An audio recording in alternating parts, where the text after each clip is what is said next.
நீங்கள் இன்றைக்கி வெளியே போகணுன்னு நினைக்கிறீங்களா? என்ன சமைக்கிறதுன்னு ரொம்ப கன்ஃபியூஸ்டாக இருக்கா? டக்குன்னு செய்கிற மாதிரி நம்ம ஒரு ரசம் பவுடர் ரெடி பண்ணி வச்சிட்டோன்னா குயிக்காக ரெடி பண்ணி ஒயிட் ரைஸும் இந்த ரசமும் சாப்பிட்டா நம்மளுக்கு இன்ஸ்டண்ட்டாக ஒரு அமுதமான ஒரு டேஸ்டியான ஃபுட்டு வந்துடும்.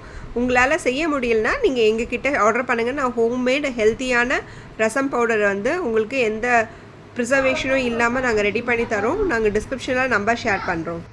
வாங்க நம்ம எப்படி செய்கிறதுன்னு பார்க்கலாம். ஃபஸ்ட்டு வந்து ஒரு கடாயில் ஒரு கப்புக்கு தனியாக எடுத்துருக்கேன். அதை நல்லா வறுத்து எடுத்துருவோம். அது எடுத்துட்டோன்னே நம்ம வந்து 1/2 கப்புக்கு வந்து பருப்பு சேர்த்துருக்கோம். பருப்பையும் நல்லா வறுத்து எடுத்துருவோம். இது ஒரு பாதி வறுப்படும் போதே இது கூடவே அதே 1/2 கப்புக்கு கடலைப்பருப்பையும் சேர்க்க போகிறோம்.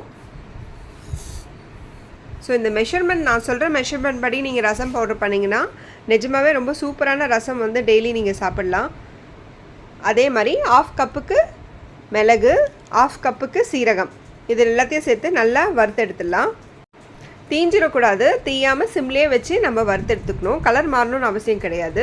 ஒரு 8 பூண்டு வந்து லைட்டாக அந்த மூக்கு மட்டும் கிள்ளிட்டு அதையும் வறுத்துடலாம். அது கூடவே ஒரு 8லேருந்து 9 வரமிளகா. இந்த வரமிளகா வந்து மீடியம் காரம் தான் இருக்கும்.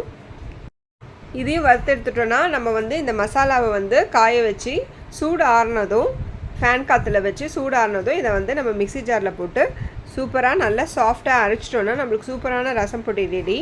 இது நீங்கள் வந்து ரசம் வந்து புளியெல்லாம் கரைச்சிட்டு தக்காளி, கொத்தமல்லி இதெல்லாம் கரைச்சிட்டு கூடவே இந்த ரசம் பவுடர் மிக்ஸ் பண்ணிட்டீங்கன்னா போதும், சூப்பரான ரசம் பவுடர். இந்த ரெசிபி வந்து உங்களுக்கு ரொம்ப பிடிச்சிருக்கும்னு நினைக்கிறேன். யூஸ்ஃபுல்லாகவும் இருக்கும். நீங்கள் வந்து ட்ரை பண்ணி பார்த்துட்டு எங்களுக்கு ஃபீட்பேக் ஷேர் பண்ணுங்கள். எங்கள் சேனல் லைக் பண்ணுங்கள், ஷேர் பண்ணுங்கள், சப்ஸ்கிரைப் பண்ணுங்கள். தேங்க்ஸ் ஃபார் வாட்சிங்.